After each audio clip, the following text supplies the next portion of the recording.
행동하는 자유시민 3.0 성명서 헌법재판소의 탄핵 심판? 절차적 공정성을 무시한 정치적 재판을 강력히 규탄한다. 윤석열 대통령에 대한 탄핵 심판이 진행되는 과정에서 헌법재판소가 헌법과 법률이 보장하는 절차적 정당성을 무시하고 정치적 심판을 자행하고 있음이 분명히 드러났다.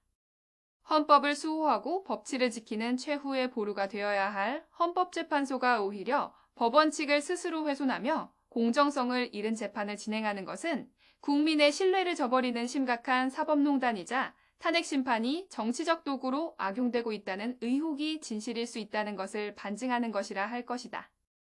우선 헌법재판소는 형사소송법을 준용한다고 명시하고 있음에도 불구하고 형사소송에서 적용되는 전문법칙, 위법수집증거배제 법칙 등을 제대로 준수하지 않고 있다.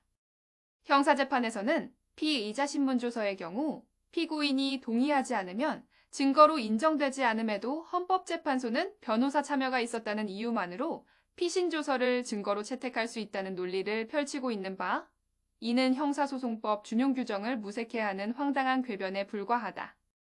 핵심 증인의 기존 진술이 헌법재판소에서 번복되었음에도 불구하고 위법하게 끌어온 수사 기록을 바탕으로 심리를 계속 진행하는 것도 탄핵 심판이 이미 정치적 결론을 정해둔 상태에서 졸속으로 진행되고 있음을 확신케 한다. 결국 탄핵 심판 과정에서 헌법재판소는 수사기관이 유도한 조작된 진술을 검토 없이 받아들이고 있으며 이는 사법적 판단이 아닌 정치적 결정임을 스스로 증명하고 있는 셈이다. 공수처가 내란 혐의를 수사할 권한이 없음에도 불구하고 무리하게 수사를 강행한 점, 불법적인 문서 조작과 위조 공문서를 바탕으로 여론을 조작한 점을 헌법재판소가 제대로 고려하거나 검토하지 않고 있다는 사실은 더더욱 충격적이다. 헌법재판소는 탄핵 심판을 신속하게 진행한다는 명분 아래 대통령 측 변호인단의 변론권까지 심각하게 침해하고 있다. 우선 반대 신문사항 사전 제출을 들 수 있다. 반대 신문사항을 미리 노출시키면 그것이 신문으로서의 효용성이 있는가? 반대 신문을 애초부터 형해화하고자 하는 의도가 아니고서는 이해하기 어려운 처사이다. 증인신문 과정에서 헌법재판소 문영배 대행이 증인신문 시간을 15분으로 제한한 후 추가 신문 요청을 일방적으로 거부한 사실 또한 변론권을 무시한 명백한 절차적 하자에 해당한다. 대관절 어디에 그런 근거들이 있단 말인가? 최근에는 문영배 대행이 대통령 측 변호인이 단 3분만 추가 질문을 요청했으나 이를 거부하고 재판을 마치겠다며 급히 심리를 종료한 점 또한 사법적 공정성을 심각하게 훼손하는 처사이다. 어떤 국민이 이 모든 걸 용인할 수 있단 말인가? 일일이 나열하기도 어렵다. 헌법재판소는 지금 적법 절차의 대원칙을 희생하면서까지 신속한 심리를 강조하며 탄핵 심판을 강행하고 있다.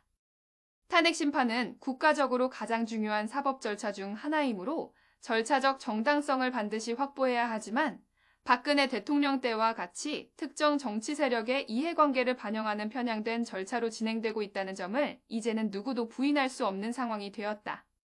국민의 기본권을 다루는 헌법재판관들이 애민정신은커녕 자신이 몸담고 있거나 관련된 특정 진영의 이익을 충족시키기 위해 변호권을 무참히 내던지고 있음에도 우리 국민은 무력할 뿐이다.